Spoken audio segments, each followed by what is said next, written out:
इस कार्यक्रम के पुण्यार्जक हैं पिता श्री श्रीपाल शिवलाल शाह, मातु श्री गुणमाला श्रीपाल शाह एवं ज्येष्ठ भ्राता श्री सुदर्शन श्रीपाल शाह की पुण्य स्मृति में श्री धनंजय श्रीपाल शाह, जय श्री धनंजय शाह बारामती, हर्षल सौरभ पुत्र, मनीषा मयूरी स्नुषा, यशश्री पुत्री, मनीष दामाद, मधुरा रसिका आश्रय तन्मय आहान। ओम नमः सिद्धिभ्य। पंच परमेष्टि भगवान की जय। परम पूज्य आचार्य भगवंत गुरुवर विशुद्ध सागर जी मुनि महाराज की जय। परम पूज्य मुनि श्री सुप्रभ सागर जी महाराज की जय। समीचीन विकल्पों का सम्यक समाधान। सम्यक ज्ञान की एक ऐसी अनूठी विधा जिसके माध्यम से हम अपने मन में जो प्रतिपल अनेकानेक विकल्प उठ रहे हैं उन विकल्पों को शांत करके सम्यक समाधान एक निर्ग्रंथ गुरु के मुखारबिंदु से प्राप्त कर रहे हैं। क्योंकि विकल्प जो है वह विकल्प निश्चित ही संसार का ही कारण है, लेकिन जब उस विकल्प में समीचीनता आती है तो वही विकल्प हमारे कल्याण का मार्ग प्रशस्त करा देता है। लेकिन यदि उस समीचीन विकल्प का सम्यक समाधान किसी निर्ग्रंथ गुरु के मुखारबिंदु से प्राप्त हो तो निश्चित ही वह हमारे उस कल्याण का मार्ग प्रशस्त कराने वाला होता है। देश देशांतर से अनेकानेक समीचीन विकल्प हमें यहाँ प्रतिदिन प्राप्त हो रहे हैं और परम पूज्य मुनि श्री सुप्रभ सागर जी महाराज उनका आगमोक्त विधि से हम सबको सम्यक समाधान प्रदान कर रहे हैं। प्रारंभ करते हैं आज का सम्यक समाधान। और आज का पहला विकल्प गदियाना ललितपुर उत्तर प्रदेश से सतीश चंद जैन परम पूज्य मुनि श्री के चरणों में सपरिवार कोटि कोटि नमोस्तु निवेदित करते हुए अपना समीचीन विकल्प रख रहे हैं कि महाराज जी, जब किसी भी कार्य की सिद्धि निश्चय एवं व्यवहार के बिना नहीं होती तो फिर आपस में ये निश्चय व्यवहार की खींचातानी क्यों होती है। हमारे समीचीन विकल्प का सम्यक समाधान करने की अनुकंपा करें। नमोस्तु महाराज जी, नमोस्तु। नमः सिद्धम। परम पूज्य आचार्य भगवान गुरुवर विशुद्ध सागर जी महाराज की जय। परम पूज्य मुनि श्री सुप्रभ सागर जी महाराज की जय।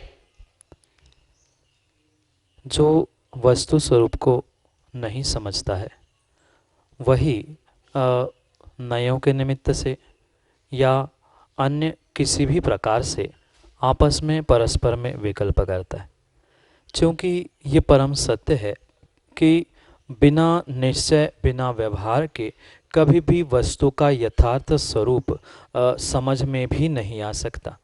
या हम इसे इस प्रकार से भी कह सकते हैं कि जो वस्तु व्यवहार से हमने समझी है उसे निश्चय से भी समझना आवश्यक है, और जो निश्चय नय से हमने समझा है उसे व्यवहार से भी समझना आवश्यक है।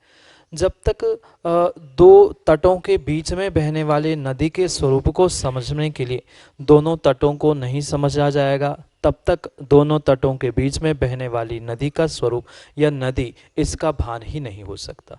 बिल्कुल ये निश्चय नय और व्यवहार नय उस वस्तु स्वरूप के सत्य के दो पहलू है, दो तट है, जिसके द्वारा ही सत्य का या वस्तु स्वरूप का यथार्थ निर्णय किया जाता है।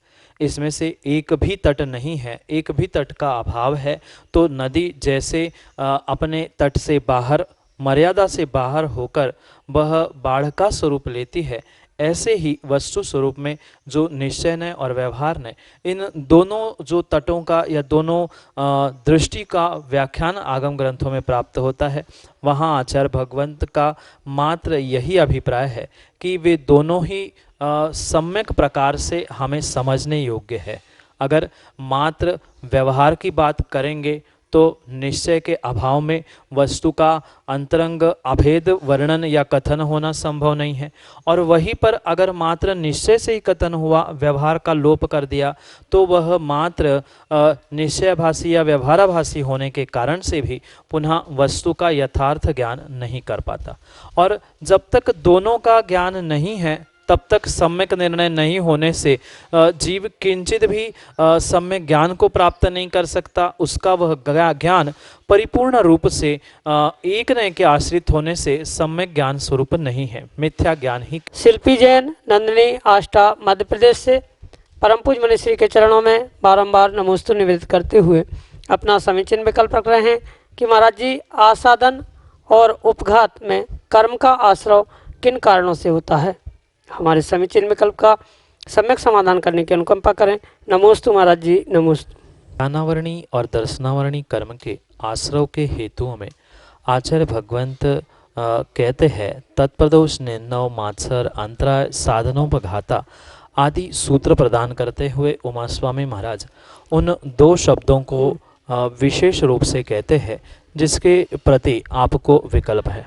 जब ज्ञानावरणी दर्शनावरणी कर्म के आश्रव के लिए इन दो शब्दों का प्रयोग आचार्य भगवंत कहते हैं, वहाँ पर आचार्य भगवंत का अभिप्राय यह है कि जो दूसरे का ज्ञान है, उस ज्ञान का प्रकाश जब वह कर रहा है या अपनी ज्ञान की बातें बता रहा है, सम्यक ज्ञान को प्रस्थापित कर रहा है, ऐसे समय में शरीर या वचन से उसका निषेध करना, उसे आसादन कहा है। माना कि कोई अच्छा वक्ता है, सम्यक ज्ञान से अपने व्याख्यान में सम्यक ज्ञान की बातें बता रहा है, पूर्वाचार प्रणीत व्याख्यान कर रहा है, उपदेश प्रदान कर रहा है, उस समय पर व्यक्ति अपने शरीर से ये कहता है, इशारा करता हुआ कहता है कि ये कोई काम का नहीं है, इसके पास ज्ञान नहीं है, या ये कुछ भी अदवा तदवा कह रहा है।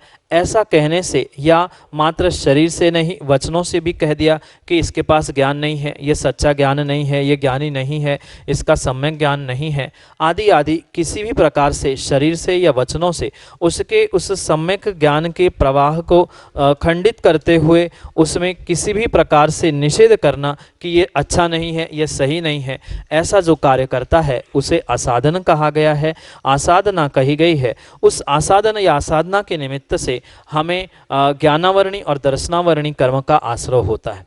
इसका कारण मात्र और मात्र यह है कि जो दूसरे के ज्ञान में आसाधना करता है या सम्यक ज्ञान की आसाधना करता है, सम्यक ज्ञान के उपकरणों की आसाधना करता है, नियम से उसे तद स्वरूप ज्ञान में आवरण पड़ता है, क्योंकि उसने दूसरे के ज्ञान में प्रशंसनीय या सम्यक ज्ञान में जो आवरण किया था या उसमें जो निषेध किया था, उसके निमित्त से जो सामने उद्घाटित हो रहा है वह आसाधन उस कर्म के यानी दर्शनावरणी और ज्ञानावरणी कर्म के आश्रव के लिए साधन बन सकता है। जो दूसरा शब्द उस सूत्र में आचार्य भगवंत ने दिया है वह उपघात है, जिसको आचार्य भगवंत कहते हैं कि जो प्रशंसनीय ज्ञान है, सम्यक ज्ञान है, उस सम्यक ज्ञान रूपी प्रशंसनीय ज्ञान में जो भी दूषण लगाता है, चाहे मन से, वचन से या काय से, उसके दूषण लगाने को ही उपघात ऐसा कहा है। और उस उपघात से यानी वह निर्मल ज्ञान में जो उसने दोष लगाए है या उसकी प्रशंसा ना करते हुए दूषण लगाए है, ये परिपूर्ण रूप से दूषण लगाने से ज्ञान में आवरण पड़ सकता है, दर्शन में आवरण हो सकता है। इसलिए ये ज्ञानावरणी दर्शनावरणी कर्म के लिए निमित्त बन सकते हैं, जिसके द्वारा वह जो निर्मल ज्ञान है उसमें दूषण या निर्मल ज्ञान का निषेध करना, इन दोनों कारणों से यानी आसादन और उपघात, इन दोनों कारणों से निर्मल ज्ञान में दोष दूषण आदि लगाने के कारण से जीव को ज्ञानावरणी दर्शनावरणी कर्म का आश्रय होता है। क्यों होता है? क्योंकि उसके वैसे परिणाम थे दूसरे के सम्यक ज्ञान को ढांकने के, उसमें दूषण खोजने के, इसलिए जैसा जीव कार्य करता है वैसा ही उसे कर्म का आश्रय होता है। दूसरे के निर्मल ज्ञान का उपघात और आसाधन करने से, ज्ञान के साधनों का आसाधन करने से जीव को ज्ञानावरणी दर्शनावरणी कर्म का आश्रय होता है। इसलिए यह कारण आचार्य भगवंत ने सूत्र प्रतिपादित करते हुए ज्ञानावरणी दर्शनावरणी कर्म के आश्रय के हेतु कहते हुए कहा, जिसके कारण से ही कर्म का आश्रय होता है। यही आपके लिए सम्यक समाधान। अगले समीचीन विकल्प के लिए हमारे सामने हैं मड़ौरा उत्तर प्रदेश से रूही जैन अपने समीचीन विकल्प के साथ। गुरुवर के चरणों में बारंबार नमोस्तु नमोस्तु नमोस्तु। गुरुवर, मेरी छोटी सी जिज्ञासा है, हमारे जीवन में ज्ञान से हमें सब समझ आता है और अनुभव से अर्थ, तो मेरी जिज्ञासा यह है कि हमारे जीवन में ज्ञान जरूरी है या अनुभव? कृपया मेरी शंका का समाधान कीजिए। नमोस्तु नमोस्तु। जीवन में हमारे लिए जितना आवश्यक ज्ञान है उतना ही आवश्यक अनुभव है। कभी कभी ऐसा दिखाई देता है कि व्यक्ति ज्ञान को प्राप्त करता है पर अनुभव के अभाव में वह सम्यक निर्णय नहीं कर पाता। कभी कभी ये भी देखा जाता है कि उसके पास अनुभव है पर ज्ञान शब्दों का नहीं है, इस कारण से भी वह कभी कभी भ्रमित सा दिखाई देता है। इसलिए कभी भी जब जीवन की बात आती है तब हमें शब्द भी, अर्थ भी, ज्ञान भी और अनुभव भी, इन सब का सर्वांगीण बोध होना बहुत आवश्यक है। बहुत सारे ऐसे भी जीव हैं जो मात्र उन शब्दों को रटते रटते उनकी सदियां बीत गई, पर उन शब्दों से वो हटकर कभी अर्थ तक नहीं पहुंच पाए, आचार्यों के अभिप्राय तक नहीं पहुंच पाए, और साथ साथ उस विषय में कभी उन्होंने स्वयं का अनुभवन भी नहीं किया। और जब तक अनुभव में विषय नहीं आता है तब तक वह शब्दों का ज्ञान मात्र कोरा ज्ञान शब्द रूप ही रहता है। अनुभव नहीं होने के कारण से मात्र शब्द कहने में आ सकते हैं। जब वह शब्दों में, अर्थों में पड़ा हुआ ज्ञान स्वयं के अनुभव में आता है, वही कार्य या वही ज्ञान जीव के लिए कार्यकारी साबित हो सकता है। इसलिए सर्वथा अगर हम ज्ञान को कह दे तो सर्वथा ज्ञान कार्यकारी नहीं है, सर्वथा अनुभव कार्यकारी नहीं है। जिसके पास ज्ञान ही नहीं है, शब्द ही नहीं है, तो वह किसका अर्थ करेगा, किसका अनुभवन करेगा। इसलिए ज्ञान के साथ अनुभव और अनुभव के साथ ज्ञान, इन दोनों का एक दूसरे के साथ पूरक अस्तित्व होना बहुत बहुत आवश्यक है। क्योंकि ऐसे कहा जाता है कि पढ़े से कढ़ा ज़्यादा समझदार कहा जाता है। मात्र शब्दों का ज्ञान पढ़ा व्यक्ति प्राप्त कर सकता है, पर कढ़ा यानी जो अनुभव के साथ उसको ज्ञान को, शब्दों को प्राप्त कर रहा है, अर्थों के साथ समझ रहा है, वही जीवन में वास्तविक उन्नति को प्राप्त कर सकता है। इसलिए शब्द भी, अर्थ भी, ज्ञान भी, अनुभव भी, इन दोनों को एक साथ साइमल्टेनियसली समझने से ही हमारा उद्धार या हमारा कल्याण होना जीवन में संभव है। अन्यथा किसी भी एक को पकड़ने से दूसरे का लोप हो जाएगा, और दूसरे का लोप हुआ तो पहले का स्वयं वो लोप हो गया। अर्थ नहीं है तो शब्द किस काम का, अनुभव नहीं है तो ज्ञान किस काम का, और ज्ञान नहीं है तो अनुभव किस काम का। इसलिए ज्ञान, अनुभव, इन दोनों को भी बिल्कुल उस पटरी की, रेल की पटरी की तरह बिल्कुल समांतर रूप से जीवन में चलना आवश्यक है। शब्द, अर्थ, वैसे ही ज्ञान और अनुभव दोनों जब तक पैरेलल या समांतर चल रहे हैं तब तक हमारे जीवन की पटरी पर यह रेल जीवन की बहुत अच्छे से चलेगी, अन्यथा चलने वाली नहीं है। यही आपके लिए सम्यक समाधान। श्रीमती सुषमा जैन, मढ़ौरा, ललितपुर, उत्तर प्रदेश से अगले समीचीन विकल्प के साथ हमारे सामने। दुई मुराजों के चरणों में कोटि कोटि सा नमन। नमोस्तु महाराज जी, नमोस्तु महाराज जी। जैसे कहती हैं कि जैसा खाओ अन्न वैसा होवे मन, जैसा पियो पानी वैसी होवे वाणी। तो महाराज जी घर के सभी सदस्य एक सा भोजन करते हैं और एक सा पानी पीते हैं, पर एक से क्यों नहीं हो पाती? नमोस्तु महाराज जी, नमोस्तु। बहुत अच्छा प्रश्न है माँ।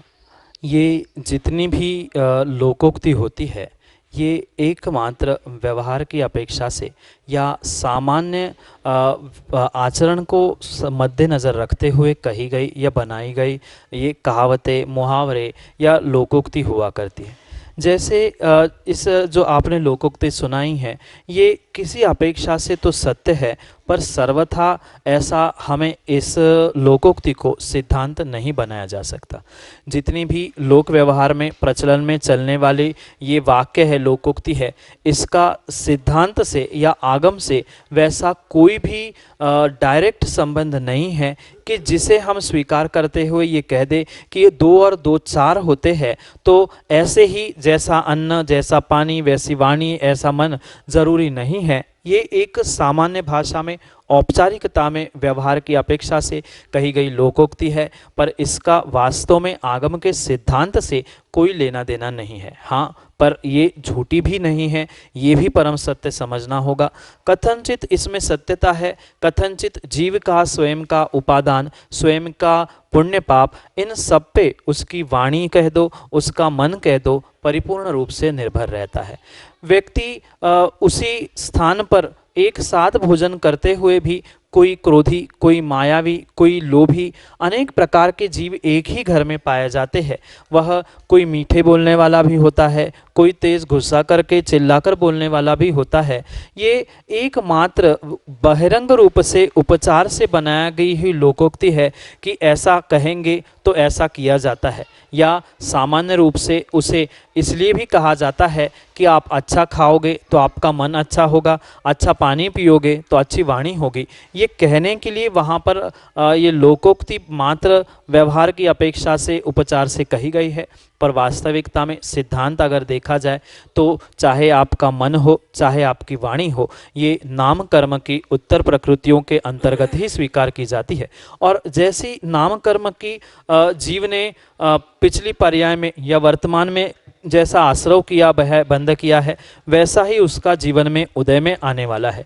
जैसे कि नाम कर्म की उन 93 प्रकृतियों में ही ये वचन या मन आदि आदि जितने भी व्याख्याएं प्राप्त होती है, उनके निमित्त से ही जीव का मन या वचन वाणी आदि सब कुछ घटित होती है। इसलिए ये कोई सिद्धांत नहीं है, ये मात्र लोकोक्ति कही गई है। कोई खराब मतलब विपरीत भोजन ना करें या अन्यत्र पानी नहीं पिए, इसलिए सामान्य रूप से व्यवहार से की जाने वाली ये लोकोक्ति है, पर सिद्धांत वैसा नहीं है। कर्म सिद्धांत तो यही कहता है जैसा जीव अपने पिछली पर्याय में और वर्तमान की पर्याय में पुण्य पाप करता है, वैसे ही उसकी नाम कर्म की उत्तर प्रकृतियाँ होती है, जिसके निमित्त से उसे मन, वचन, काय आदि आदि रूप भिन्न भिन्न प्रकार से योग और भिन्न भिन्न प्रकार से उस नाम कर्म की प्रकृतियाँ प्राप्त होती है। यही परम सत्य सिद्धांत की अपेक्षा से है, जो कि आपके लिए सम्यक समाधान से। श्रीमती शशि जैन बराठा मध्य प्रदेश से परम पूज मुनिश्री के चरणों में अपना समीचीन विकल्प रख रहे हैं कि महाराज जी, आलोचना पाठ में आता है कि मेरे अवगुण न चितारो, प्रभु अपनो विरुद्ध समारो। इसका क्या आशय है? सम्यक समाधान के माध्यम से हमारे समीचीन विकल्प का सम्यक समाधान करने की अनुकंपा करें। नमोस्तु महाराज जी, नमोस्तु। मेरे अवगुण न चितारो, अपनो विरद समारो। ये जो पंक्ति आलोचना पाठ में प्राप्त होती है, इसके विषय में कुछ दिन पहले ही हमने सम्यक समाधान से बहुत कुछ समझाने का प्रयास किया था। पुनः आपको संक्षेप में इसके विषय में कहना चाहता हूँ। जो वहाँ पर कवि ने कहा है कि मेरे अवगुण न चितारो, अपना विरद समारो, यहाँ कवि का अभिप्राय मात्र इतना ही है कि जो आलोचना पाठ में प्रभु के सामने हम आलोचना कर रहे हैं अपने दोषों की, अपने जितनी जितनी कमियां हैं, जितनी जितनी गलतियां हैं, उसके निमित्त से जो प्रभु के सामने हम आलोचना कर रहे हैं कि मुझसे ऐसी गलती हुई है, मैं गुणों से नहीं परिपूर्ण हूँ, मैं दोषों से परिपूर्ण हूँ, मैं दोषों से भरा हूँ, उसी अभिप्राय को या उसी अभिप्राय से जुड़ते हुए वहाँ पर कवि कह रहे हैं कि ये मेरे अवगुण न चितारो, यानी प्रभु मैं तो अवगुणों से भरा हुआ हूँ, आप गुणों से युक्त हो, मैं अवगुणों से युक्त हूँ।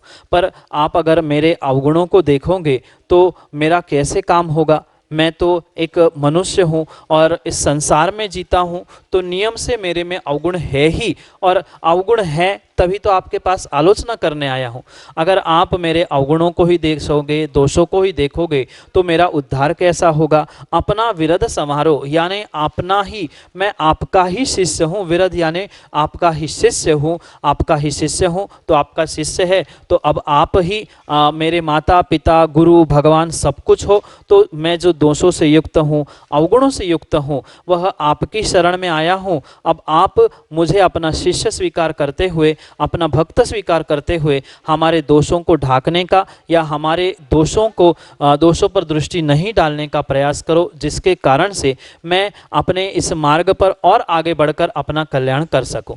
इसलिए जो वहाँ पर कहा गया है कि अपनो विरद समारो, यानी आपका मैं शिष्य बना हूँ या आपका शिष्य हूँ, आप मुझे संभाल लेना, मैं तो दोषों से परिपूर्ण हूँ ही, इसलिए मैं आपकी दृष्टि मेरे दोषों पर नहीं जाए। आप मुझे अपना शिष्य, अपना भक्त मानते हुए उस दोषों से छुटकारा करने के लिए ये जो मैं आलोचना पाठ कर रहा हूँ, उसके द्वारा मेरी आलोचना, निंदा, गर्हा, पश्चाताप, प्रायश्चित आदि के द्वारा मेरी दोषों की, गलतियों की आप परिपूर्ण रूप से उसका शुद्धिकरण करें, जिसके कारण से आपका शिष्य भी आप समान बन जाए। इस अभिप्राय से उस आलोचना पाठ में इस पंक्ति को दिया है। यही आपके लिए सम्यक समाधान।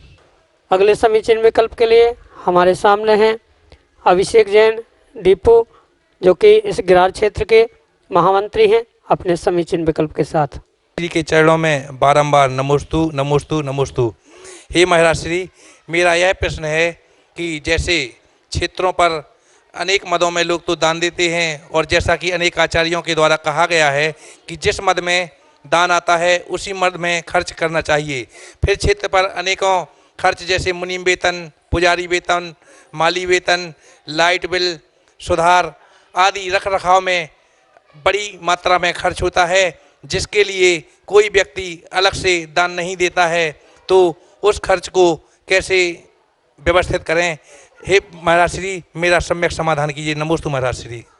दीपू भाई, ये परम सत्य है कि चाहे क्षेत्र हो, चाहे कोई भी मंदिर क्यों ना हो, जिस नाम के अंतर्गत या जिसके अंतर्गत हमने दान ग्रहण किया है उसको उसी स्थान पर ही लगाना होगा, अन्यथा उसे आगम में आचार्य भगवंतों ने निर्माल्य ही कहा गया है। जिसके निमित्त से हमने उसे ग्रहण किया है उसको उसी स्थान पर ही लगाना बहुत बहुत आवश्यक नहीं, मैं तो अनिवार्य ही कहता हूँ, क्योंकि जब हम किसी दाता से उस दान को ग्रहण कर रहे हैं तब हमारा और उसका अभिप्राय यही है कि उसने इस निमित्त से इस हेड के अंडर या इस कारण से ही दान दिया है, तो उसका जो दान दिया हुआ हो, चाहे वह 54 हो या लाख करोड़ रुपए हो, उसका वहीं पर उसी प्रकार से सम्यक विनिमय करना या व्यय करना, यही हमारा कर्तव्य होता है। क्योंकि अक्सर ऐसा देखा जाता है कि किसी नाम से धन इकट्ठा किया जाता है, दान लिया जाता है और उसका कहीं अन्यत्र प्रयोग किया जाता है।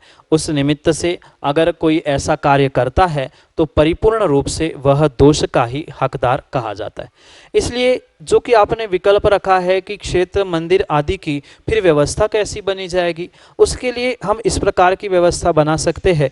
जो हम गुल्लक आदि रखते हैं वहाँ विशिष्ट रूप से वहाँ पर लिख के हुए रख दिया जाए कि लाइट बिल के लिए, मुनीम आदि के लिए या अमुक खर्चे के लिए। अगर ऐसे करते हुए हमने डब्बे रखे हैं तो हम उस प्रकार से उसमें आने वाली आय से उस खर्चों को या उस व्यय को कर सकते हैं। या हम ऐसा भी कर सकते हैं सम्यक प्रकार से जो जितने हम ट्रस्टीगण हैं या जो विशेष प्रकार से हमारे नियमित दान दातार है, हम उनसे बात करते हुए सालाना, मासिक, वार्षिक या किसी अन्य प्रकार से एक निर्धारित राशि तय की जाए कि जैसे हमें पता है कि महीने का लाइट का बिल इतना आता है या वर्ष का इतना आता है, तो लगभग प्रत्येक घर से या प्रत्येक व्यक्ति से हम 200 रुपये, 500 रुपये या कुछ ऐसा एक निर्धारित अमाउंट डिसाइड करें कि हम इतने खर्चे के लिए हम सब मिलके इतना कर रहे हैं। इसी प्रकार करने से ही मात्र हम उस निर्माल्य आदि दोष से बच सकते हैं।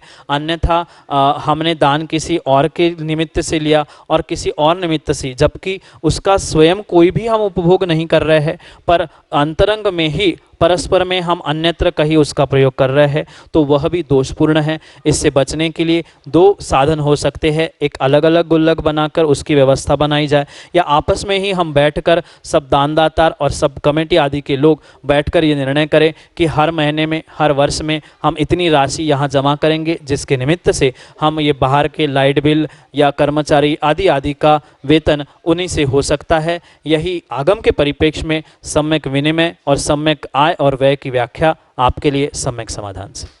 जय जन बंधु, आप हम सभी देख रहे थे समीचीन विकल्पों का सम्यक समाधान इस कार्यक्रम को। यह कार्यक्रम प्रतिदिन शाम को 4 बजे पारस टीवी चैनल पे एवं 5:13 पर प्रतिदिन सुप्रभु आज इस यूट्यूब चैनल से प्रसारित होता है। अगर आप इस कार्यक्रम से जुड़ना चाहते हो, अगर आप इस कार्यक्रम से जुड़े हुए सवाल या अपने मन में उठने वाले विकल्पों को शांत करना चाहते हो, तो जो हमारा व्हाट्सएप का नंबर है 8707548811, इस पे अपने समीचीन विकल्प जरूर भेजें। समीचीन विकल्प आप ऑडियो मैसेज या टेक्स्ट मैसेज के माध्यम से हम तक पहुँचा सकते हो। हमारा ईमेल आईडी है samyak.samadhan@gmail.com। आप उस पर भी हमसे कॉन्टैक्ट करके अपना समीचीन विकल्प हम तक भेज सकते हो। अगर आप आप घर बैठे अपने संपत्ति को सदुपयोग करना चाहते हो, अगर यह संपत्ति में दान करना चाहते हो, ज्ञान दान में देना चाहते हो, तो आप हमसे ज़रूर संपर्क करें, क्योंकि मुनिश्री के प्रवचन एवं मुनिश्री के जो यह सम्यक समाधान कार्यक्रम आता है, इसके पुण्यार्जक बन के आप पुण्य का लाभ ले सकते हैं घर बैठे बैठे। तो चलो चलते हैं, आज की इस कार्यक्रम को, आज की इस बेला को यहीं पे समाप्त करते हैं। और एक चीज़ और बताते हैं, सुप्रभुवत चैनल पे आप अपना सब्सक्रिप्शन ज़रूर दे दीजिए, सब्सक्राइब करिए सुप्रभुवत चैनल पे एवं उसको लाइक ज़रूर करिए, ताकि आपको हर बार जो भी अपलोड होता है उसका आपको नोटिफिकेशन आए। तो चलो चलते हैं, मुनिश्री के चरणों में नमोस्तु करते हुए इस कार्यक्रम को यहीं पे समाप्त करते हैं। नमोस्तु नमोस्तु नमोस्तु। इस कार्यक्रम के पुण्यार्जक हैं पिताश्री श्रीपाल शिवलाल शाह, मातोश्री गुणमाला श्रीपाल शाह एवं ज्येष्ठ भ्राताश्री सुदर्शन श्रीपाल शाह की पुण्य स्मृति में श्री धनंजय श्रीपाल शाह, जय श्री धनंजय शाह बारामती, हर्षल सौरभ पुत्र, मनीषा मयूरी स्नुषा, यशश्री पुत्री, मनीष दामाद, मधुरा रसिका आश्रय, तन्मय आहान।